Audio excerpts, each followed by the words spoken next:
Turning my my microphone on. Can you hear me now? Yep. Great. Oh shit. I'm not sure if we gone live yet. How do I get? I've closed down the presentation, so all I can see is me and you on big screen. How do I get that back? Okay.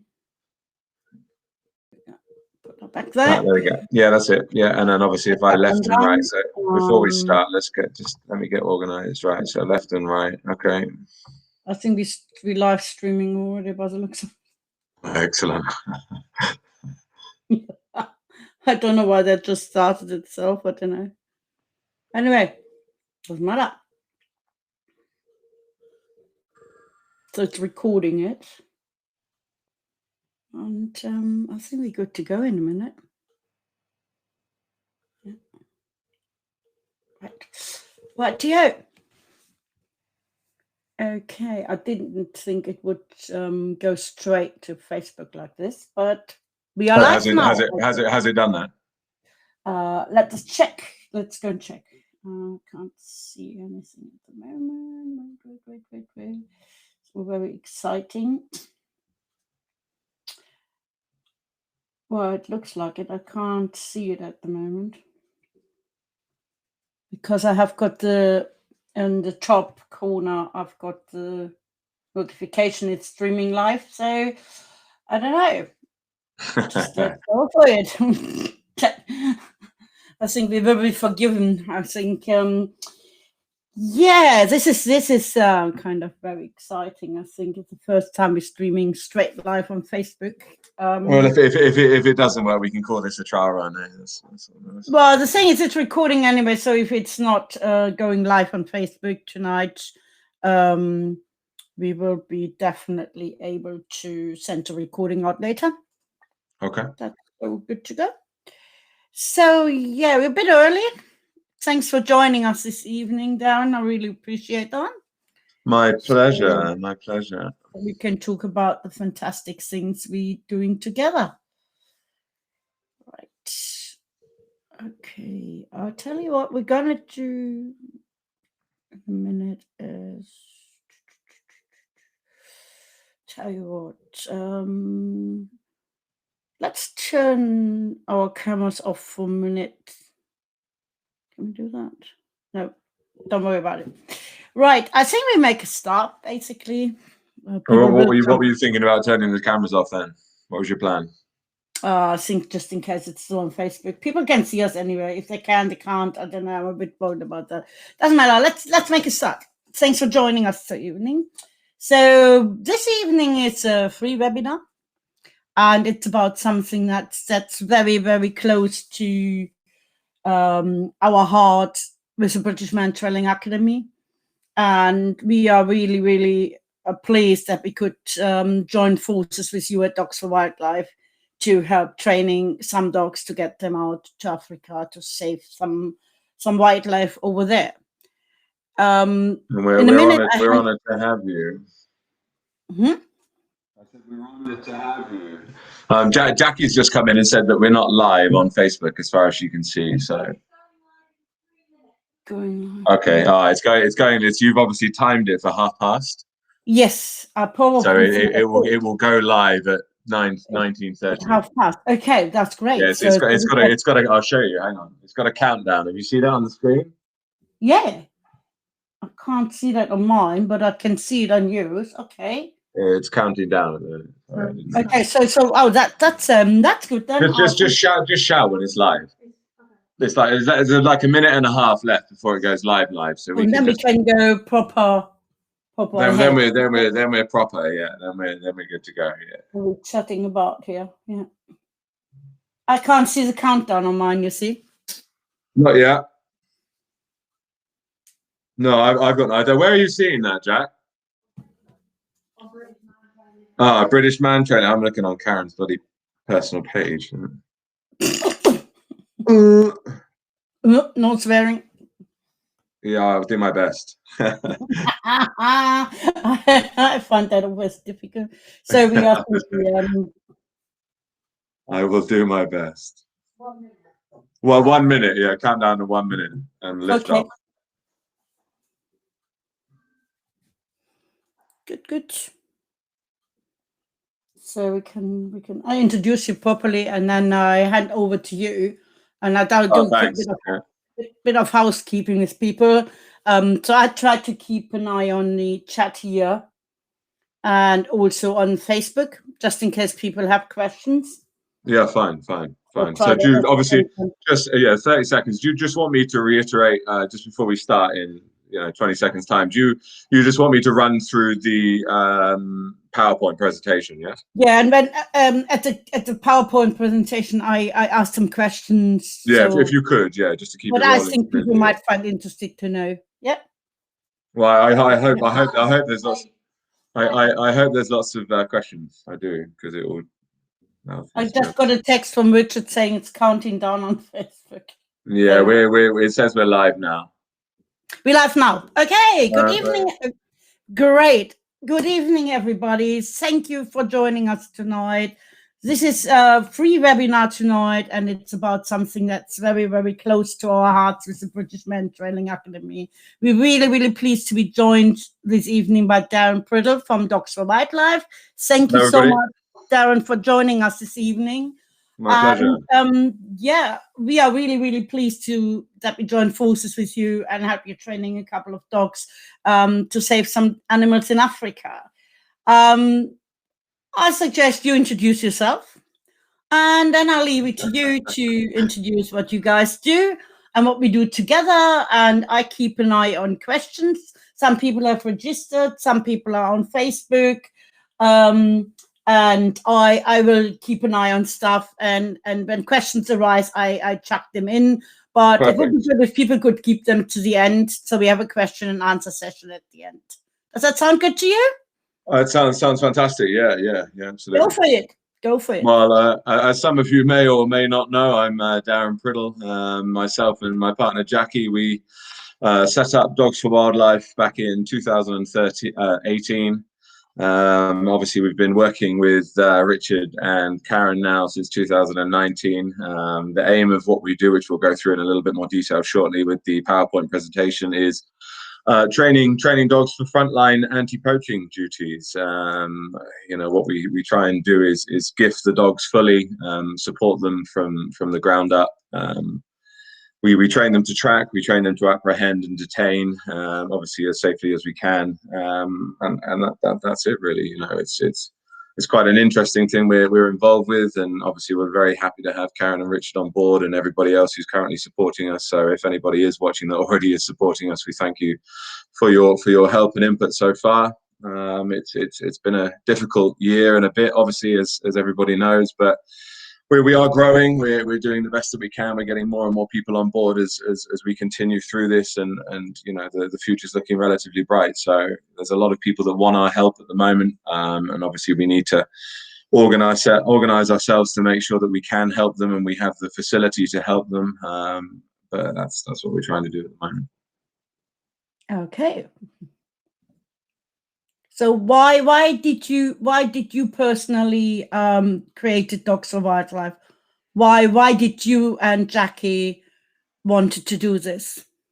Originally, it started about 6 years ago now, when we bred a litter of Belgian Malinois, and I saw a post actually on Facebook. And the post mentioned something about dogs protecting animals. I think the not-for-profit that we were working with when we started this was called Animals Saving Animals. And we contacted the guy that was running it and offered the donation of a puppy. Now, he took that puppy actually from us when the puppy was 8 weeks old, and he called us back pretty quickly after about 4 weeks saying, look, I can't deal with this puppy. It's a little bit too high drive for me. Are you and Jackie able to run the puppy on and train it for us? Which we did gladly. And that one dog turned into 4 or 5. And at that point, we decided that actually we would like to try and do this between ourselves, and it's something that we're very passionate about and very committed to. And that's when we set up Dogs for Wildlife in 2018. I totally get that. Why you're committed to it. That's the reason why Rich and I tried to get involved in this for years, and we couldn't believe when we started talking in 2019 that you would be happy to trust us with one of your puppies. obviously, and she's doing really well. We talk about her a little bit later. So if you want to crack on with your presentation, and then we take it from there. Sure. The presentation itself is just a PowerPoint presentation that we send out to all of the reserves, conservancies, and parks that we are working with and want to work with. It just gives you a brief outline and background on us, on what we're doing, why we're doing it, and all of the entails, the in and outs. It goes into a little bit of detail about kind of things like costings and what we provide and what we support, so you can see for yourselves effectively in situ exactly what it entails, and the type of money that we need to raise every time we send a dog out, which it's not a small amount of money, as anybody knows in the working dog industry. Dogs, even puppies now, they're absolutely ridiculous in terms of their prices, but if you take into consideration 12 to 15 months worth of training, effort, blood, sweat and tears, and feeding, kennel management, then you've got all of the equipment, the shipping. Bain Shipping, who went over to South Africa last November, his shipping came to almost £3,000, which is a large amount of money just to get a dog from here over to South Africa. So when you take that into consideration, it involves a lot. It takes a lot of time, a lot of planning, a lot of coordination, and that's why for us, collaboration with people like you and Richard is very important to us, because it does help take a little bit of weight off our shoulders. So I'll just click through now. Obviously, these are our missions and purposes, and obviously who we are. Our main mission, I'm not going to read it all for you, but our main mission is to provide highly trained dogs and specialized ranger training for units that don't effectively have the financial support and structure to be able to provide an asset like a fully trained dog provides them. A lot of these guys, they don't have any support financially. They are struggling financially. They have very, very little in terms of the manpower and capabilities to keep their wildlife safe, and that's why we feel that these dogs are really adding a super dynamic to their team and unit, and 100% they're a force multiplier. They're really, really proving and providing a huge deterrent value, as well as a very, very capable asset on the ground. And these are our main objectives. If you notice the map on the right side, it became really, really clear when you placed Muri over there that the poaching did go down significant, isn't it? We look generally, I'm not going to say it's a guarantee, but generally speaking, it's around a 70 to 75% reduction in poaching numbers. Now, that isn't just obviously large endangered species, rhino and elephant. That is also bushmeat poaching, fish poaching, snare poaching. Snare poaching is absolutely prevalent in most of these reserves and conservancies. It's actually probably one of their most difficult things to sort of resolve, because I remember where I went to one reserve, Ditolo in South Africa with Peter, where Bain is at the moment, and he said literally walk in 30 meters in any direction, which I did, and he said have a look around you, and all around me was snares. He said right, walk in another 30-meter direction. I walked in another 30 meters surrounded by snares, and he said this is just an ongoing constant issue on most of the wildlife reserves, especially with the climate at the moment. Obviously, with COVID, you've got no money over there. Everybody's struggling for food, so they are bushmeat poaching, and it's a really genuinely big problem. And a lot of the times, bushmeat poaching can lead on to lots of worse and more horrific things. Yeah, I've thrown one of your videos of YouTube. We can watch together with our audience later to show and what you came across when you went over there. Pretty sickening. Yeah, absolutely sickening. It's really upsetting, and it's sickening, and well, we only can do on a small scale, try to set a stop to it. But I think the thing is for me is videos like that. Watching a video is fine in itself, but it's the tangible element of actually seeing it with your own eyes and seeing and feeling the situation on the ground. And these guys are having to go through that constantly, every other day. And when the impact of actually seeing it with your own eyes is something that I'll obviously never forget, and one of the reasons why we are so committed to doing what we're doing. And it's not an easy task, but it's certainly something. Okay. Next slide. Do you want me to pop the slide across? Yeah, just click on. Yeah. Okay, great. Obviously, these are rhino and elephant. Everybody knows about and obviously they are vitally important, and their numbers are dwindling. They are getting better in some areas and worse in others.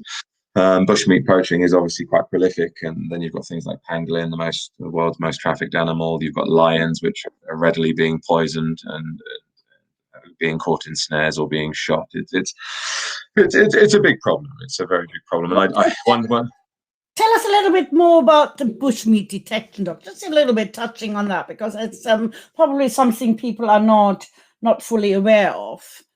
I know about rhino and elephant poaching. That's what most people know, but about the bushmeat traits, very few people know about this. Well, there's two parts to it effectively. One part is obviously for community feed, which means that locals from the local community go on to break into reserves, they trespass on reserves, and they snare or shoot different wildlife to provide family and sustenance for their own family and friends and local communities. The other side of that is also they can sell that meat then for profit, for money, which is generally more money than that they would get paid from standard atypical employment over there. So it's a prolific problem, and obviously some of the people that are prolific bushmeat poachers then do go on to poach larger animals, because the money that's flashed in front of their faces is obviously very tempting for them, considering they are unemployed. They very much struggle to provide for their families. It's very difficult. The detection dogs that we're looking at training, obviously we've got one at the moment, Indy. Her job effectively will be to work on a checkpoint in and out of a reserve to check baggage, to check vehicles, just to make sure that they can start catching some of these people who are doing this, and that's the main aim. Obviously, our aim over time with Indy and other dogs that we train into detection is to give them the ability to scent and detect different odors. But obviously, at the moment, we're just focusing on bushmeat, because it is beneficial for them to find and catch these guys that are doing it, because if they can catch them, they sometimes can get information as well on other large syndicates of poaching gangs that are local, and that's half the reason as well why they want to do it. Okay, good. Okay, our solution, this just goes a little bit into detail about what our dogs do, what we offer, because half of it is also teaching these guys how to handle and deploy an operational dog.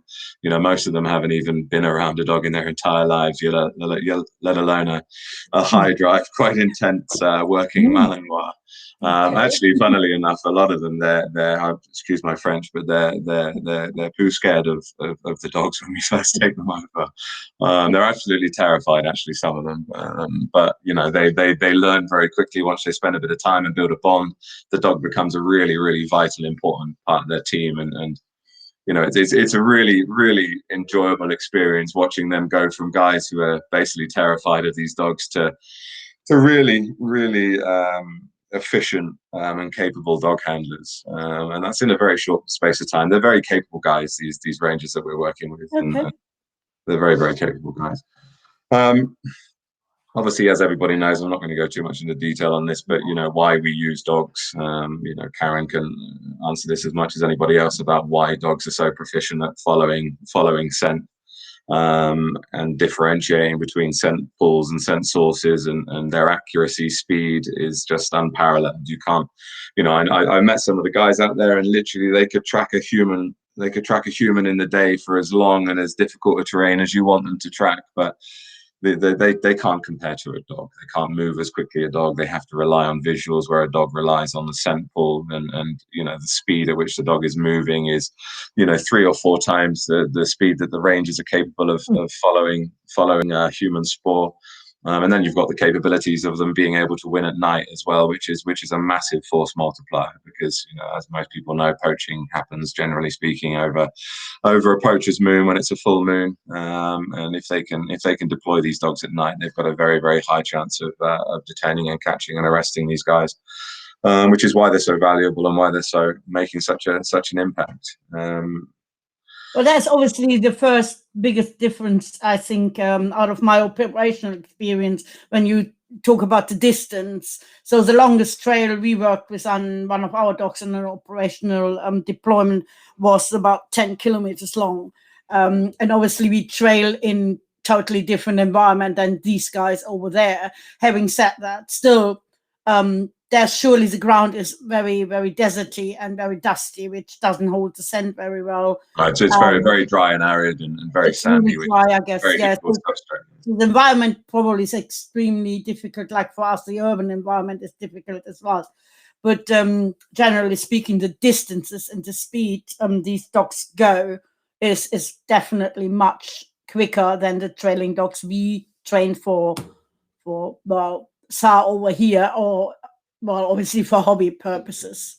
I think a lot of the time, you know, when these dogs are deployed, yes, they are deployed on patrol per se, where they're walked around the fence line and they're just, you know, visual deterrent and presence. A lot of the times when they're deployed formally is quick reaction. So they've had a call or a radio call come through that somebody has been spotted, or even in some sad states of affairs, the carcass has been spotted, and they're immediately quick reaction to that environment, and then deployed then to cast out and try and pick up the freshest human scent. And at that point in time, it's generally speaking within a few hours maximum of when that visual sight has been seen. And so the speed that they need to move, we generally try for around 4 to 5 kilometers an hour, which you know is relatively quick. It's a medium jog, but it stays consistent. The only time what we generally try to teach is teaching the dog different speeds depending on the speed of the ranging unit. So obviously the handlers themselves collectively as a team, when it's open bush, I obviously teach them and instruct them to try and move relatively quickly but safely.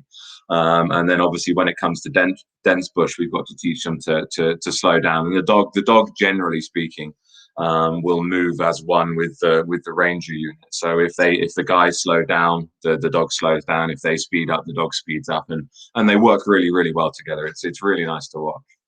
Do they trail off lead? They do, yeah. So Merwe's off lead, Polaris and Rogue at Save Valley, who again we worked with previously. Although they're from us, they're with another not-for-profit prior to Dogs for Wildlife. They do off lead trailing, and my aim obviously is to try and get the teams up to a standard and level where they can do off lead safely and efficiently. I obviously, as with any standard dog training and management, we get them to start with the basics on a long line, just to condition and reinforce all the patterns of behavior and exactly what they want at that point in time.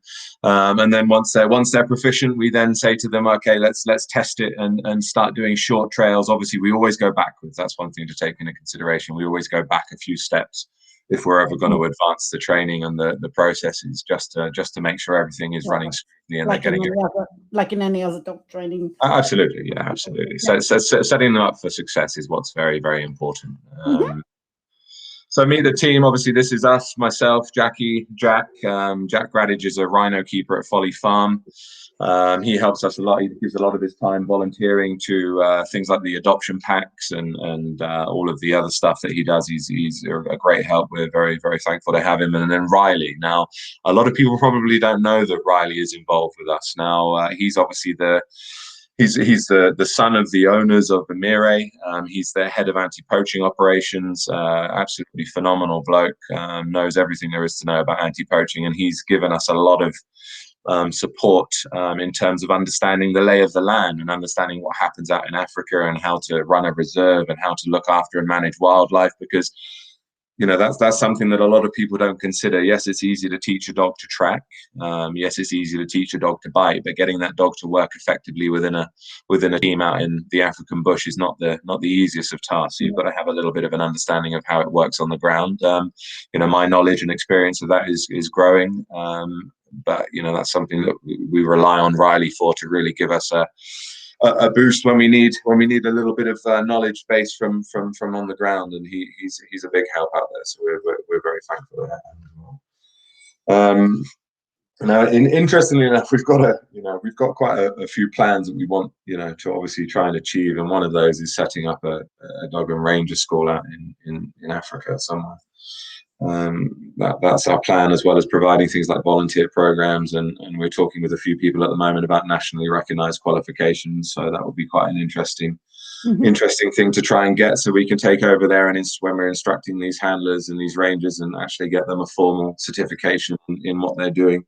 These are all things we're looking at in the pipeline that are going to take some time, I'm sure, to develop and get where we want. But that's the long-term plan of Dogs for Wildlife. But you also did go over there and started educating a little bit the younger generation, I believe. Is that correct? Absolutely, yeah, absolutely. That's over there and start educating how the younger generation, the kids over there, can change what's happening in their environment at the moment.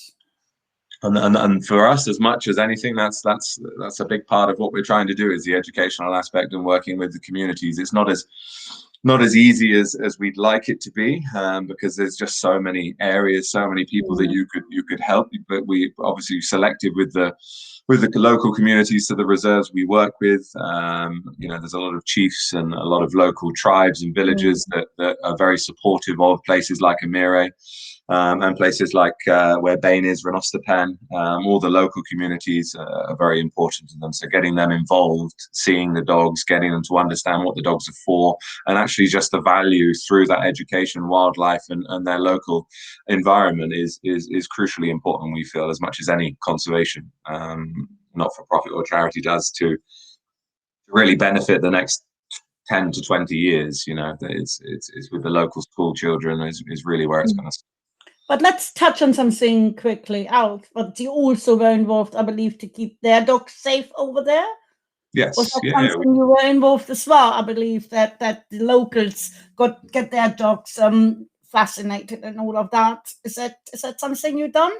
Well, Amire have been running this for probably about 4 or 5 years now. And basically what they do is all the local communities, which is thousands and thousands of people, is they get them to they run a sponsorship campaign, each year, to raise the money to either rabies inoculate or spay or neuter a lot of the local population of dogs, because most of them are very feral, they're very wild, they breed like rabbits, and it's obviously a major problem from the breeding side of things. But obviously the rabies side of things is, if any of the dogs get rabies, they can also pass it to the children, and they can also then pass it to the wildlife. The children obviously is very important, because the cost of the vaccination for a child is about $500 per inoculation. So a lot of the parents can't afford that inoculation. So the best place to start is with a $20 inoculation for a dog. And so we've been speaking to Amire for a couple of years about their project that they're doing, and we always said right from the word go that if we ever get the opportunity to, we would support you with it. Earlier or later last year, we donated £1,000 of the money that everybody has supported us with to that cause. And I think they inoculated over 1,500 dogs, and spayed and neutered about 300 to 400 dogs, which is one of their best years, actually. So we're very, very privileged and honored to have been part of that. I've got a question on Facebook from Liz Day. Will they set up a breeding program out there to reduce costs in transporting the dogs? That is our plan. That is our long-term plan. We're talking with somebody that we're building a relationship with at the moment out in South Africa about the potential of leasing some land and establishing a small kennel system out there, which would obviously entail us setting up our breeding program, taking either 1 or 2 of our breeding females over there, and using our genetic base here to produce some really good quality dogs out in country. And obviously then at that point in time, we'd have access to a 11,000 hectare reserve full of all the large animals and wildlife that we need to expose the dogs to. So we couldn't really ask for any more. And obviously, as the question said, it would reduce our shipping costs drastically, and it would give the teams the ability to come to us to learn directly from us in situ. They could spend 4 or 5 days with us at the reserve, and they could obviously then take these dogs out in the reserve itself. They could learn, they could watch, they could experience actually handling the dog operationally, prior to them taking that dog back to their reserve with them. And that's kind of our plan. We're still trying to work out all the finer details at the moment, but that's our long-term goal. That's great. Okay. Right. Do you want to go through these two slides, Karen? Because Yeah, these are let's go back one about your partnership, people. One of obviously you live in Wales, so you take your upcoming dogs to Folly Farm, but we also managed to get Poachers the zoo on site. We took Kitapo there recently, as you know. Most of the people probably have seen the photos, and I think that is such a great thing for us to do, because there's no point these guys getting used to the deer in Epping Forest. I think it's important that they see the animals and get used to the animals they're going to encounter when they go out to join up for their job, really, to be honest. No, we thought the same, and you know, if that's why we tried so hard at the beginning to get a local zoo on board, and Folly, you know, massive thank you to them. They've been extremely accommodating with us, and I think it's vitally important, you know, having the understanding I do about dogs. I think it would be very wrong for me to raise and develop a young Malinois puppy in tracking and apprehension and just ship it straight out to Africa without at least trying to expose them to the sight, sounds, and smells of some of what they're going to experience when they're out there, regardless of the genetic potential or stability that we've encouraged and conditioned in the dog. So yeah, we've got Folly Farm. Obviously, you've had Colchester Zoo, Paradise Wildlife Park as well. Yeah. We've had a couple up north with Indy, the Springer Spaniel. So it's obviously something that people are very, very happy to work with us with, which is fantastic, because I think it really does add an extra element to the dog's understanding and conditioning before they go out there, and it definitely does help their settling in and transfer period whilst they're out there. 100%. Absolutely. So let's crack on where we two meet then, where we do meet what you do. Well, obviously we work in partnership, as we said, since 2019, and the thing is that the biggest difference between the trailing dogs we train for SAR purposes and the Kitapo we train for you now is obviously that Kitapo will not have a scent item such as our dogs will have when we go to missing people's houses and obtain a scent article. So that's for us a bit of a challenge to work out how we're gonna go by to train our method the way we go forward, and then basically get her off the scent article. So the way we found is we trained her normally on scent items like we would do, and now we are at the point already, bearing in mind that she's only 8 months, they're coming up to 8 months, and she takes very, very reliable scent of a footprint. And that would be something she would be doing over there. And that is the biggest difference between what we usually do with our dogs. And obviously, they have to learn to trail longer distances. And this is probably she would learn them when she comes back to you guys, when you take her over to her final destination in Zimbabwe. When she is acclimatized, that she learns. Obviously, we increasing the harness time and the trailing time at the moment, but the rest, the finishing touches, that will be then down to you. And that's the biggest difference in the training method. That's basically what we do for you guys at the moment, and making sure she's safe and sound. And yeah, she's quite a character, I have to say.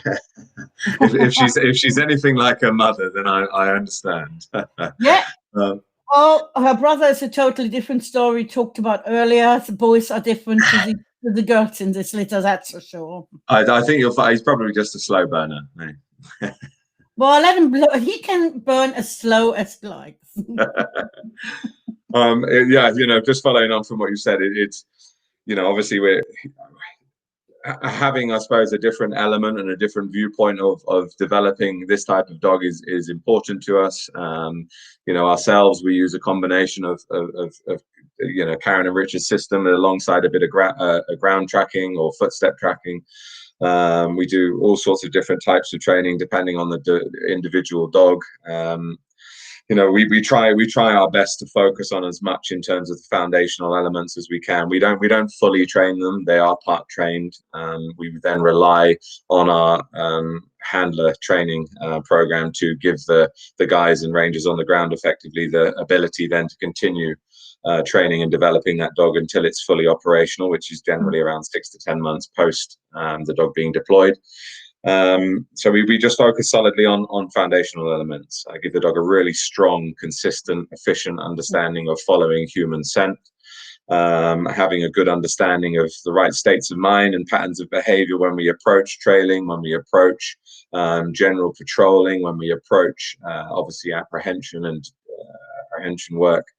But it's all foundational, giving the dog a really strong understanding of what we need from that dog, which will then allow both the handlers and the dogs to develop side by side until they're all effectively operational as a team, which so far has worked very well.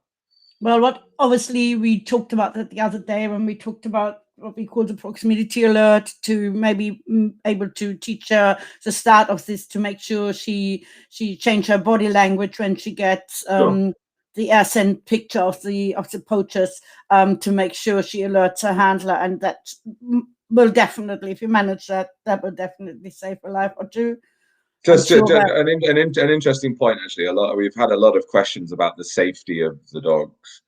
You know, the dogs being, you know, hurt or in some respects shot by the poachers. I just want to cover a little point here about, you know, the dogs are a last resort. They might be trained to apprehend, but we teach the handlers and the ranger unit, because the dog is such a vital asset to them, we teach them to only release that dog as a last resort. And even if we're talking about a dog that's taught to trail or track off lead, as I said earlier, they do work as one with the unit. So what we've actually taught them to do is when they catch up with a poacher, when they've hit that proximity alert, what they do is they stop the dog with a down, wait, or sit, depending on the individual team.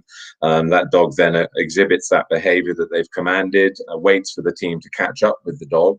They then reassert their control over that dog by putting the lead or putting a line on the dog, to then take that dog to the point of where they need to assess the situation, to work out how they you know, what step next effectively.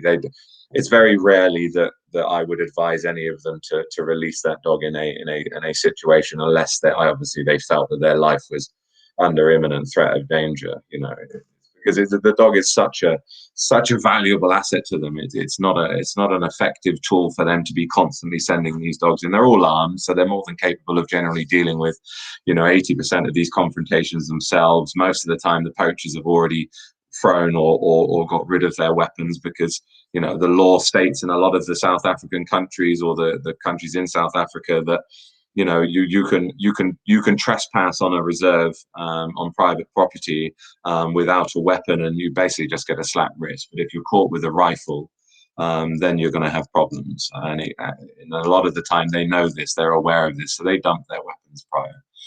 So most of the times when the dogs do catch up with these poachers, they are unarmed. There are occasions with a lot of reserves that they are red zone reserves, but they're few and far. And you know, it's a whole different kettle of fish when we're talking about them. Okay. Okay, some of this you covered anyway with well, we talked about that already, because when we got Kitapo was 8 weeks old, and we stayed away, as you can see how tiny she was when we started imprinting her. And mostly people probably would think, because I know that some people imprint puppies off lead. We found, especially with dogs like Kitapo, Shelika, and our Dutch Herder, if you let these guys off because they try to be really visual, you not necessarily teach them to use their nose. These guys are so smart and so clever. They try to hear it first, they try to see it secondary, and then when they can't do that, they try to use their nose. But then they already dissed the trail. So this is the reason why we put these puppies, like the Dutch Herder we have here, very, very early on the lead, but we let the lead slack, but just to have a little bit control and guidance on it.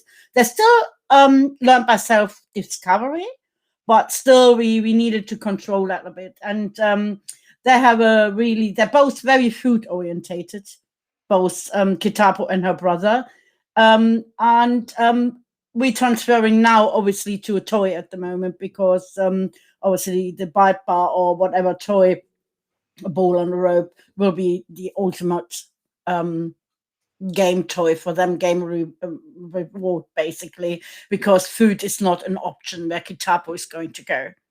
So that's the next step, what we're doing, you know. At the moment, we're building distance and duration for her. Yeah, she's, as I said, we becoming teenage age at the moment, and we have our challenges with her ladyship at the moment. But she will be, honestly, she will be a really, really great dog when she's a grown up. What? They're a strong bloodline. Yeah. If her brother and sister that I have here are anything to go by, they're 8 months going on 18 months at the moment, so it's all good fun. Right, so I don't know if this will play or not. Will this play? It's just a little. No, it's not. No, it's not. Probably. No, that's okay. That's fine. It's just a little video of Bane doing a track. Yeah, let's talk about money, because as you rightly said in the beginning, yeah, it's all done by donations, because there is no money in the reserves, and let's talk about money. There is very little money. Obviously, we're working with Soldiers for Wildlife at the moment, with obviously Kitapo, Lusa, Cal, and Jack. Now they are supporting some of these costs. I think they're supporting the shipping costs for the 4 dogs, which is fantastic. But outside of that, the handler training equipment, obviously my flight, the team's flight, obviously the actual training, housing, feeding, raising, and development of the dog. You've got to take all of these into consideration. It's a hell of a lot of. As anybody knows that develops a dog for operational deployment, it's a lot of man hours. It's a lot of input, a lot of development, a lot of blood, sweat, and tears, and we want to make sure that what we're providing and donating to these guys is going to work, is going to be a success, and has every aspect and attribute that they're going to need to make sure that it is a success for them. So generally speaking, I don't know if that's in the way or not. It might just be in the way for me, but generally speaking, we look at around, give or take, around £10,000 a dog. I know that seems steep to some people, but you've got to if you broke that down like I've done on here, it's actually not. It's not a lot of money for what they're getting, and that obviously includes a 2-week handover training program with the guys in situ as well. The equipment we obviously pick, the best quality equipment that we can purchase, and so you've got to take into consideration every aspect here. And it's, as I said, even with Bane's flight, it was just absolutely ridiculous. So if anybody knows anybody that runs, owns, operates a shipping company, or has friends in a shipping company, I'd be all ears to listen to them if they can get some discount, because it's crazy. Yeah. Well, it is what it is, and well, I'm sure we have a lot of supporters out there. Yeah. We have another question: who is responsible financially for feeding mats for the dogs? For who's responsible financially for feeding and mats for the dogs? So over there, when the dog, I guess this means when they would be. Well, once the dog is deployed and in situ with the reserve, they are then responsible for the continued feeding, veterinary care. We do offer. Obviously, I try to go out and back out to them after a 6-month period once the dog is on the ground, so I can basically sign the handlers off, which I will then take over any additional equipment, any additional aspects that they need. They do try to, a lot of the time they have local dry food suppliers that sponsor them with some cheap dog food, which I obviously wouldn't feed them if they were here, but they don't really have a choice, so it's good enough. And that's what they generally try to do, or they use a little bit of raw meat as well, which some of the reserves do. They own their own dogs and they feed their own dogs a little bit of raw, so it just depends. But they're responsible then of the continuation of that dog. We would like to obviously support them in more detail and support them more in those areas, and that's something that we're looking at doing obviously as we continue to grow. Well, obviously up to then, it's your responsibility, and obviously we volunteer. That's our responsibility to make sure these guys are up to scratch until they go. All right, listen, man, she has her answer now. She wanted to know about the funding, so she has got to answer. Okay. So yeah, how we, this just recovers what we were talking about. Yeah. Obviously around £10,000 dependent. On we try and get them as best as we can each area that the dogs go to offer what they can. If they can offer nothing, they can offer nothing. That's fine, because they don't forget that they've got to pay to build a kennel. They've got to pay the rangers themselves to then allocate them to become dog handlers. They have to provide, sometimes even in Amire, for example, where Merwe went, they had to pay to get a borehole built, so that she could have access and the handling team could have access to fresh water while on where the kennel was established. So you've got to look at some of these aspects. Sometimes you've got to take into consideration that it isn't just the dog, it isn't just the shipping. There's a few more variables that you've got to consider once the dog is actually out there on the ground, and then it's ongoing. They've got to pay the ranger staff every month. They've obviously got to feed the dog. They've got to provide veterinary care, and so there are always ongoing costs, the same as there are with everything. So there's another question here. Are the working dogs kennelled on the reserve, or do they live with a handler like policemen in the UK?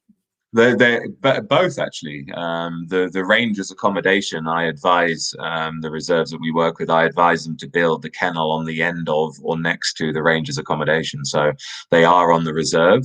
And generally speaking, the anti-poaching ranging unit would be well located for access around the entirety of the reserve anyway. So generally, the kennel placement for the dog is optimally placed anyway.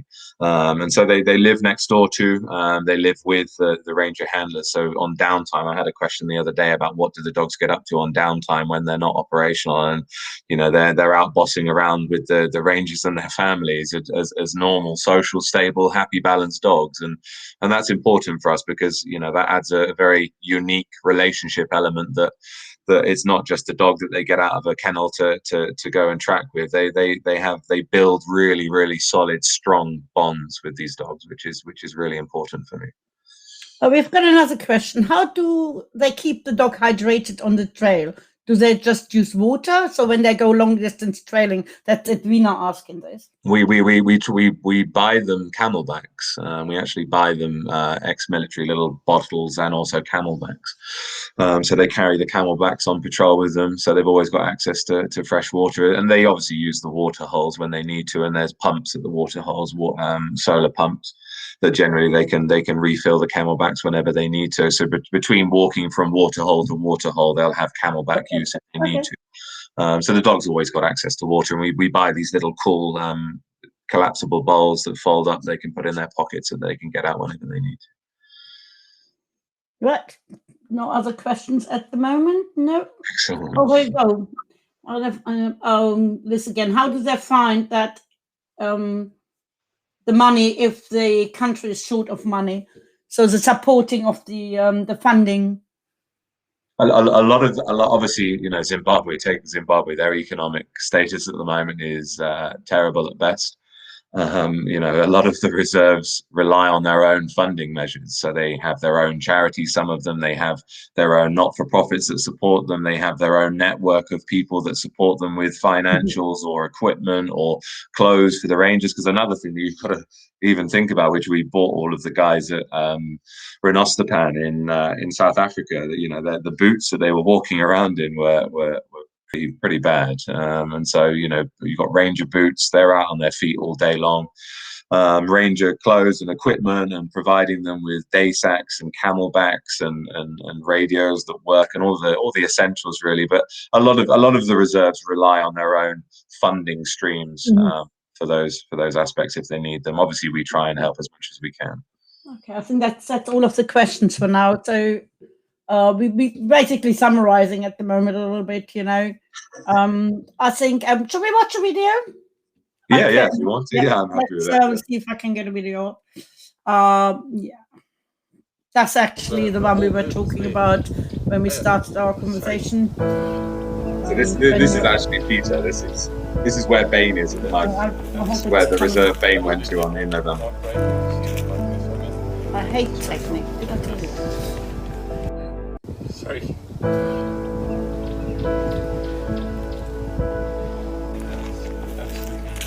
Absolutely.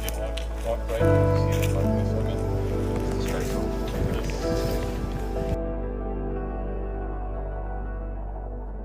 the last few rhinos that belong to all of us, that belong to the planet.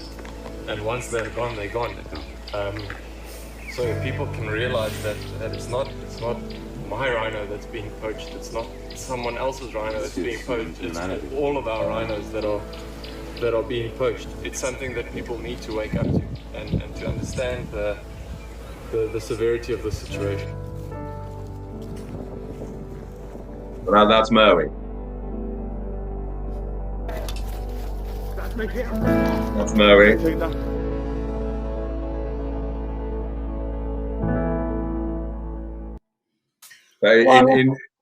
Interesting that I'll just briefly tell you about the story of this rhino. Now we arrived the same day that Peter had a radio call to say that his anti-poaching unit had found this rhino. Now 3 days prior to this video being taken, their 25-year-old bull, who used to, they told me the story, they used to, lucerne is what they call it. It's like a specific type of grass that they grow to feed the rhino. And obviously when there's drought and there's water and the rhino haven't got graze and feed to feed themselves, they provide this lucerne. And basically they grow a little patch of lucerne down near the house. And so this 25-year-old bull used to come down to the house and wait for Peter and his family to come out, and they used to feed him lucerne. And they did that for years, years and years and years. And he was 25-year-old, and he was stood next to a water hole with this rhino that's dead on the floor at the moment. They're two males. One's the 25-year-old bull. I think this one was about 8 years old, a young adolescent male. And what Peter told me the story, that basically what had happened is a poacher had come on a full moon, had took a shot at the 25-year-old male because he had a bigger horn.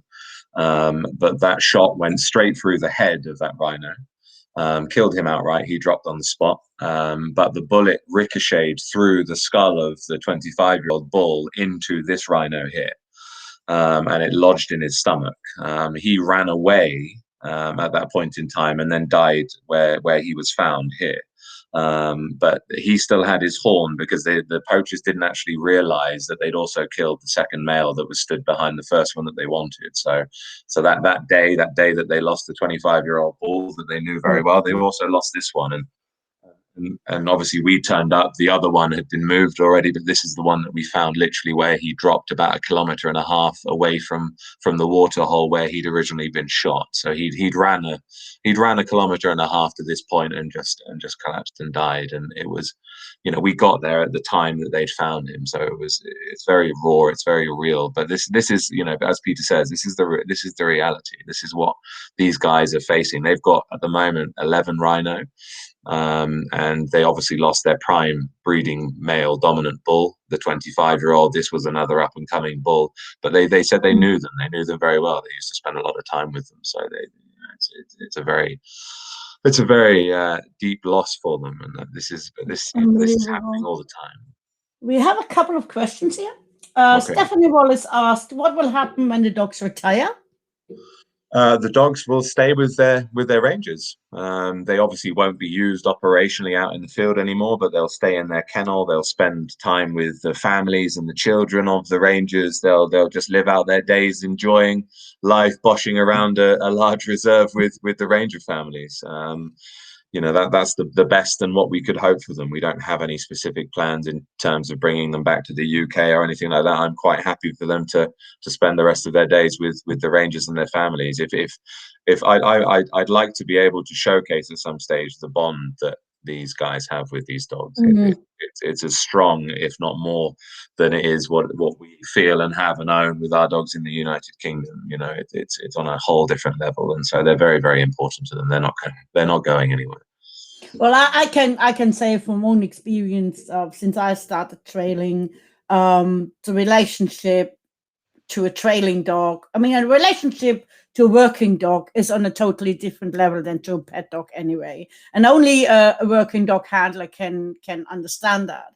But once I started trailing, and most hopefully a lot of people are on this call know about the relationship I have with my Malinois Cedric. That was an outstanding relationship. And I think trailing and doing what these guys do brings the whole relationship to another level altogether. You know, that's just basically what you just said are confirming that. We have got another question from Alex Hughes. Are there certain bloodlines, breeders in Mallis or Dutch that are more skewed towards man-trailing aims? Do you want to answer that? I'm quite happy to answer that. You answered that, and I put my sixpence in it. For me, it obviously is based on the individual dog. We try, when we produce the right caliber and type of dog through our genetic pool of dogs that we have here, to produce a multi-adaptable dog that ticks as many boxes as we possibly can. You know, for us, stability and balance is extremely important.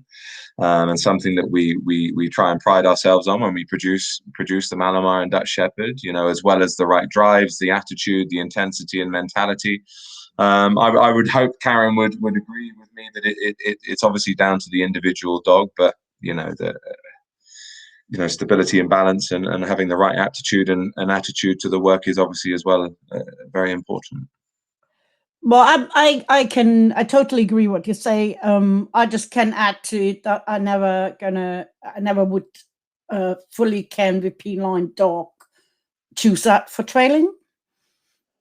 If I would be still 18, I probably would. But being my age, I wouldn't. She keeps you on your toes. Definitely kept me on my toes full lot for 9 full years. Never slowed down till he got ill. And I wouldn't do that. I would prefer a steady trailer which has a really good travel speed, but is very, very latched onto the trail, rather than the one who wants to get there as fast as possible and wear himself as fast as possible in the ground and never know when to stop. Just leave that there. We have got a question from Liz. I know elephants move predominantly in beards. Is this the same for rhinos? The bulls may roam independently unless mating. Is it not worth following the rhino, e.a. permanent security? Not sure how viable and practical this is on a practical level.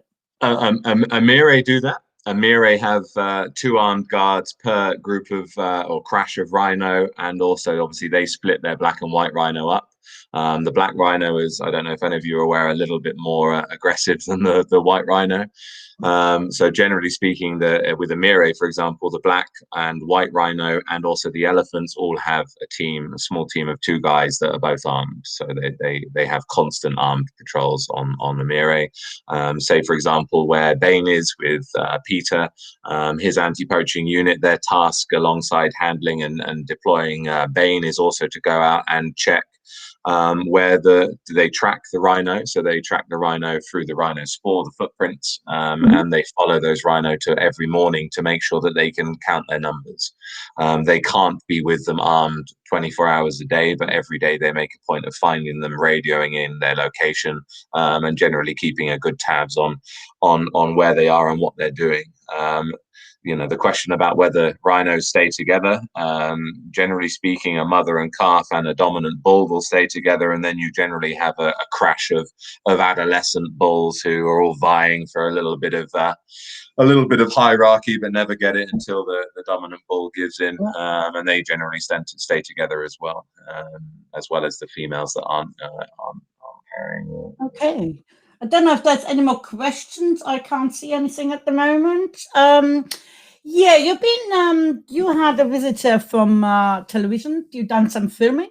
I know you've been to Crufts as well, been with the Super Vet and all of these things when Muri was still here. I'm not sure if some people maybe missed it on this morning, so I think we should take the opportunity and watch the video from this morning. Are you gonna play that now? Yeah.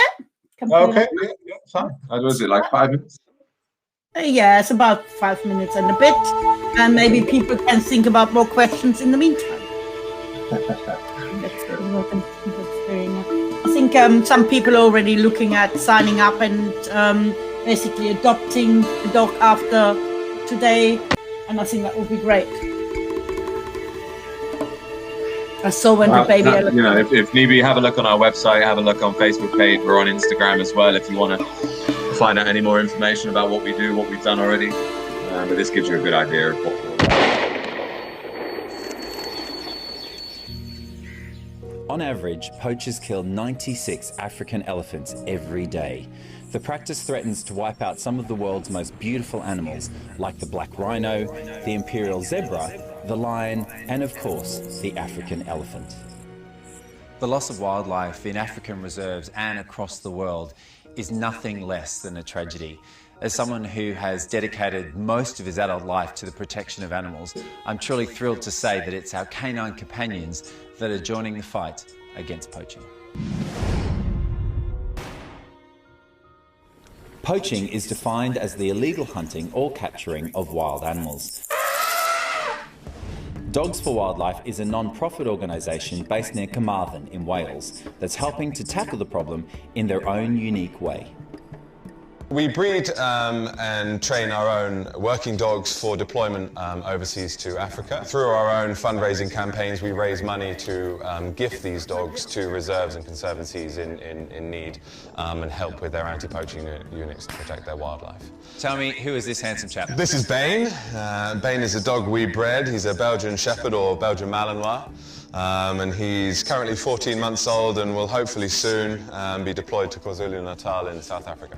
So how exactly does a dog respond to poaching? We train dual role dogs, so we train them to track long distance. So if any poaching incursions happen at a specific conservancy or park, the dog is utilised with the anti-poaching team to then hunt down and track the poacher. They are also taught effectively to defend their handlers as well. As far as the training of the dogs to track poachers, can I sort of see that in action, and what does it entail? We could potentially get you to play the role of a poacher, go off and lay a little track or trail, and I will get Bane to hunt you down. How does that sound? Intimidated? I have a feeling I may regret this decision. Darren and Bane give me a head start as I run into a nearby field in order to hide. Zigzagging backwards and forwards, trying to lay a bit of a scent. But at the same time, running for my life because I know that Bane, the anti-poaching dog, is after me. Successfully hidden, it's time for Darren and Bane to track my scent. Very interesting to see just how quickly he catches me. Sick. It looks like he's onto something. Bane locks onto my scent, and within minutes, Good boy. he's caught me. Wow. If I was a poacher right now, I would be worried that Bane was coming out to get me. Hey mate, good job. After being successfully found in a bush by Bane, puppies, hello puppies, I'm off to meet Jackie with the next generation of anti-poaching recruits. When do you start training them to be anti-poaching dogs? We start from about day 3. We use an early neurological stimulation program, so we get them used to different smells, different sounds, different touches. It's just getting them bomb-proof to every environment, gunfire, and just getting them used to everyday living. I know that you've been lucky enough to go and see the work that your dogs do out in Africa, but sometimes seen some really traumatic things. We unfortunately went over last year, and when the day we got there, we experienced firsthand the death of a rhino, and we were there, and it's horrific. It broke our hearts. How do you transition these dogs from this beautiful green, lush wonderland to Africa? We are very fortunate that we work with a local zoo that have a lot of African species that allow us to use their facility to get these used to the sights, smells, sounds of many of the African animals that they will encounter while they're over there. Hi, puppies. Darren and Jackie packed up the puppies and we headed to Folly's farm, where they'll start their crucial, life-saving training amongst the local African wildlife. We have the incredibly majestic 1,200 kilograms of rhino in the form of male Nkosi here. And you can see both Darren and Jackie working with the dogs. So, I mean, considering this is the first time they've seen a rhino, they're seemingly acting pretty calm, aren't they? This is fantastic. Everything we could want. the main aim here is to create as much of a positive association as we can and a good experience, as well as create and promote calmness. And Jackie, how important is this training for these dogs as they move forward with their future as anti-poaching dogs? This is all we could ask for, to get them used to this environment. So when they go over to Africa, nothing phases them. Because imagine if they've never been exposed to this and they arrive in Africa and there's all these animal sounds and smells, it would in fact impact on their training. With over 30,000 endangered species in the wild, it is so important that we continue to fight hard against poaching. And that's why I'm so proud that it's not just dogs, but British dogs that are on the front line in the fight against poaching.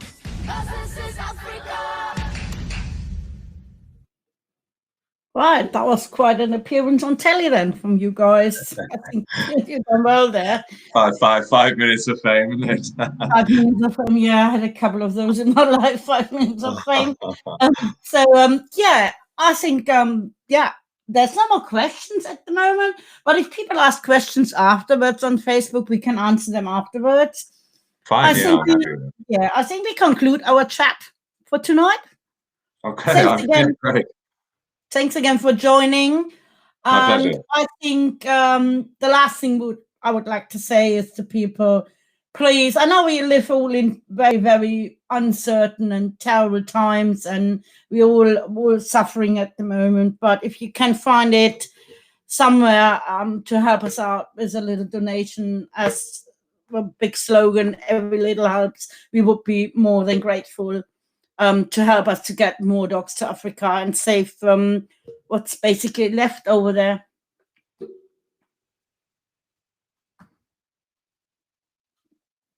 You want to add something, Darren? Yeah, I just reiterate what Karen says there. I appreciate everybody's support so far, and I understand it is very difficult at the moment. But if you can offer any support, it doesn't have to be financially. If you can share what we're doing, if you can talk about what we're trying to achieve, we'd be eternally grateful. It's very difficult. It's a lot of work. It's 7 days a week, as it is with any dog. But it's we would be very thankful if anyone would be prepared to help support us further. Right. COVID is over soon, hopefully, and you can come to Essex to see your puppy. We'll do soon. Take care. Thank you. Take care. Bye. Bye. Bye-bye.